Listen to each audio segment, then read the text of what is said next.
మహానాడుల వేలాది మంది ప్రతినిధులతో మంచి చెడులు విధానాలు ఆలోచనలు చర్చించుకునే ఏకైక పార్టీ తెలుగుదేశం. ప్రతిపక్షంలో ఉన్న అధికారంలో ఉన్న మహానాడు అంటే అదే జోరు అదే హోరు. మీ ఉత్సాహం చూస్తే నా మనసు ఉప్పొంగుతా ఉందని చెప్పి తెలియజేస్తున్నా. రాయలసీమలో మహానాడు అంటే తిరుపతిగా ఉండేది. ఇప్పుడు తొలిసారి దేవుని కడపలో, అది కూడా కూటమి ప్రభుత్వం ఏర్పాటైన తర్వాత తొలి మహానాడు కడపలో ఏర్పాటు చేసుకుంటున్నాం.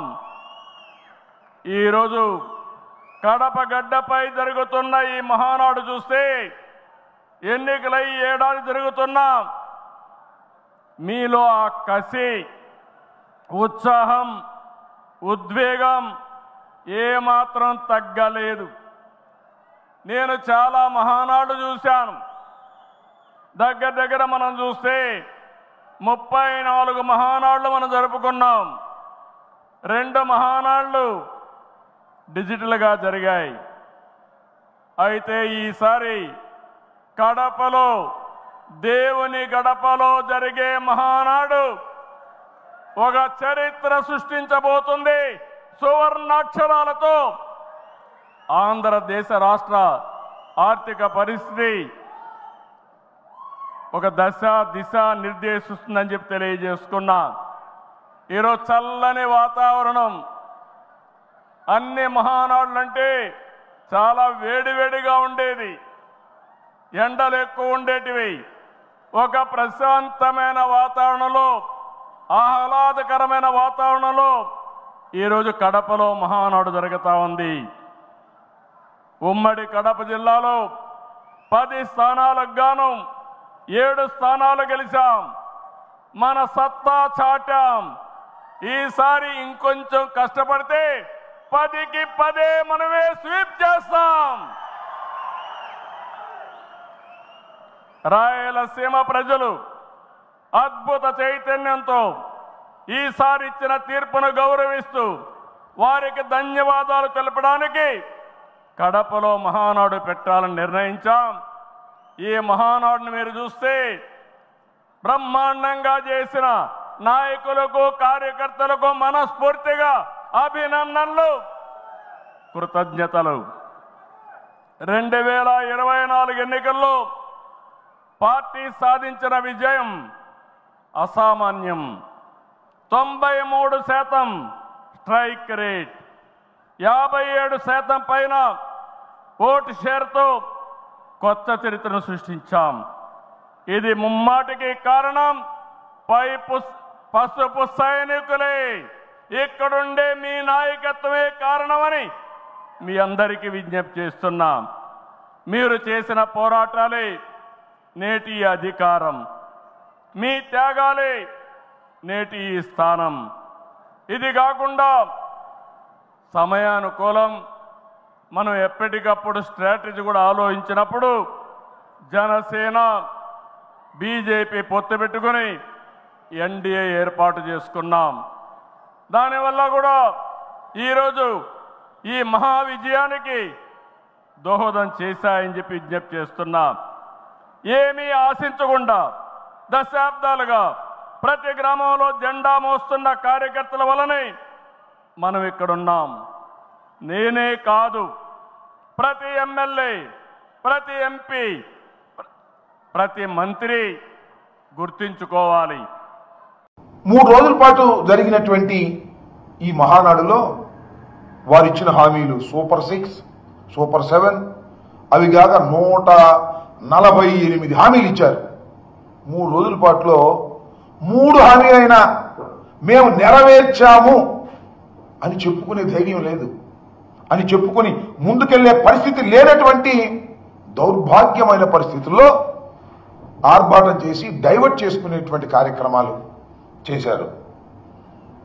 తెలంగాణ నుంచి, అక్కడి నుంచి, ఇక్కడి నుంచి కొంతమంది కేతుగాళ్లను, కొంతమంది హాస్యనటుల్ని తీసుకొచ్చి స్కిట్లేసి డైవర్ట్ చేసేటటువంటి పరిస్థితి తెచ్చారు తప్ప సూటిగా ప్రజలకు ఈ సంవత్సరం పాటు మేము ఇది చేశాము అని చెప్పుకున్నటువంటి సందర్భమే 3 రోజులు ఎక్కడ కనిపించరా. రైతు భరోసా అన్నారు. నేను మనవి చేస్తున్నా, చంద్రబాబు నాయుడు గారు రైతు భరోసా కింద సంవత్సరానికి 20,000 రూపాయలు అన్నారు. పోయిన సంవత్సరం ఇవ్వరా, 20,000 రూపాయలు బాకీ రైతుకి. మళ్ళీ ఈ సంవత్సరం ఇవ్వాలి, అది ఇవ్వరా. ఈ 40,000 ఎప్పుడు ఇస్తారు అనేది మహానాడులో ఎక్కడ చెప్పలా, చెప్పే ప్రయత్నం కూడా చేయలా. ఇకపోతే అమ్మఒడి, దాన్ని ఏదో తల్లికి వందనమని పేరు మార్చాడు చంద్రబాబు నాయుడు గారు. మంచిదే, మీ పార్టీ కాబట్టి అధికారంలోకి వచ్చింది, మీరు పేరు మార్చుకున్నారు. ఏమన్నారు మీరు? జగన్మోహన్ రెడ్డి గారు ఒక పిల్లవాడికే ఇస్తున్నాడు ఎంతమంది ఉన్నా, మేము అధికారంలోకి వస్తే ఒక పిల్లవాడు కాదు ఎంతమంది పిల్లలుంటే అంత ఇస్తాం.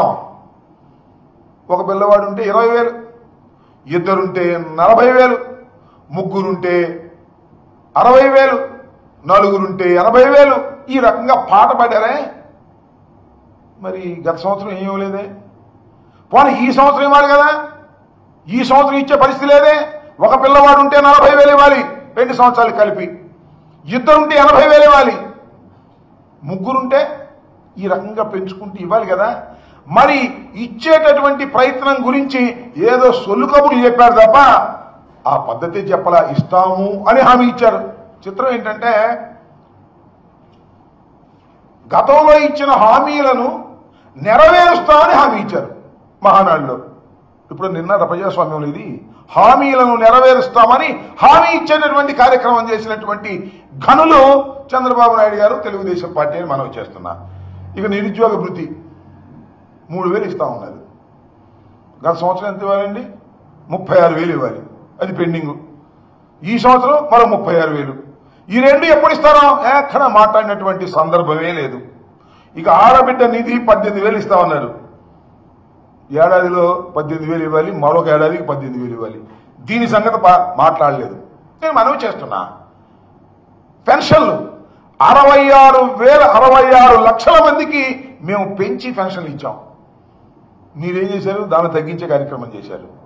అసలు భర్త చనిపోతే ఇమీడియట్ గా భార్యకి ఇచ్చేటటువంటి పద్ధతుల్లో పెన్షన్ ఇచ్చేటువంటి ఘనత వైఎస్ఆర్ కాంగ్రెస్ పార్టీది, జగన్మోహన్ రెడ్డి గారిది. మీరేం చేస్తున్నారని అడుగుతా ఉన్నా. తగ్గించేశారు. పెన్షన్ల సంఖ్య తగ్గించేటటువంటి కార్యక్రమం, కుదించేటటువంటి కార్యక్రమం, ప్రతి సంవత్సరానికి ప్రతి నెలకి కూడా పెన్షన్లు కుదించేటటువంటి కార్యక్రమంలో ఉండి మీరు అన్యాయం చేసేటటువంటి కార్యక్రమం ఇవాళ మీరు చేస్తున్నారు. ఇకపోతే బస్సు, ఉచిత బస్సు, ఉచిత బస్సు లాంటి చిన్న కార్యక్రమాన్ని కూడా చేయలేనటువంటి దౌర్భాగ్యమైన పరిస్థితిలో ఉన్నారు. అదేమంటే చంద్రబాబు నాయుడు గారు మేము అద్భుతం, అమోఘం, వీరులం, కడపలో మేము బ్రహ్మాండమైనటువంటి సభ పెట్టామని ఊరికి డప్పాలు కొట్టుకునేటువంటి కార్యక్రమం చేస్తున్నారు, వీరులు అని చెప్తున్నారు. నేను అడుగుతా ఉన్నా, ఇచ్చిన హామీలను నెరవేర్చని వాళ్ళు వీరులా, సూరులా, హీరోలా? ఇచ్చిన ప్రతి హామీని నిలబెట్టనటువంటి చేసినటువంటి జగన్మోహన్ రెడ్డి గారి హీరోనా, ధీరుడా? ఆలోచించమని మనవి చేస్తున్నా. ప్రజలు ఆలోచన చేయడం స్టార్ట్ అయిపోయింది. చంద్రబాబు నాయుడు గారు అధికారంలోకి వచ్చి హామీలను అమలు చేయని మరుక్షణమే ప్రజలు ఆలోచించడం స్టార్ట్ చేశారు. అయ్యో, అనవసరంగా జగన్మోహన్ రెడ్డి గారు లాంటి వ్యక్తిని, అన్ని హామీలను నెరవేర్చినటువంటి వ్యక్తిని, 99% హామీలను నెరవేర్చినటువంటి వ్యక్తిని మనం పోగొట్టుకున్నాము రాజకీయంగా. అనవసరంగా చంద్రబాబు నాయుడు గారిని అధికారంలోకి తెచ్చుకున్నాము అనేటువంటి పశ్చాత్తాపడుతున్న దశలో ఇవాళ మహానాడు జరిగింది. అది ఆ ఛాయలు చాలా స్పష్టంగా మహానాడులో కనిపిస్తూ వచ్చాయి. ఈ ఏడాది పాలనలో అసలు మీరు సాధించింది ఏంటి? ఏ రంగంలో ఏమి సాధించారు? విద్య, వైద్యం, ఆరోగ్యం, వ్యవసాయం, ఇలా ఏ రంగంలో చూసినా మీ ప్రోగ్రెస్ రిపోర్ట్లో మార్కులు ఎన్ని అంటే 0. ఒక్క మార్కు కూడా రానటువంటి పరిస్థితుల్లో మీరున్నారు. జగన్మోహన్ రెడ్డి గారు 2,73,000 కోట్లు నేరుగా డీబీటీ ద్వారా ప్రజలకు అందించినటువంటి మహానుభావుడు జగన్మోహన్ రెడ్డి గారు. ఇవాళ ఆయన గురించి అనేక రకాల మాటలు మాట్లాడుతూ ఉన్నారు. మహానాడులో కూడా కేతిగాలను తీసుకొచ్చి, హాస్యనటులను తీసుకొచ్చి.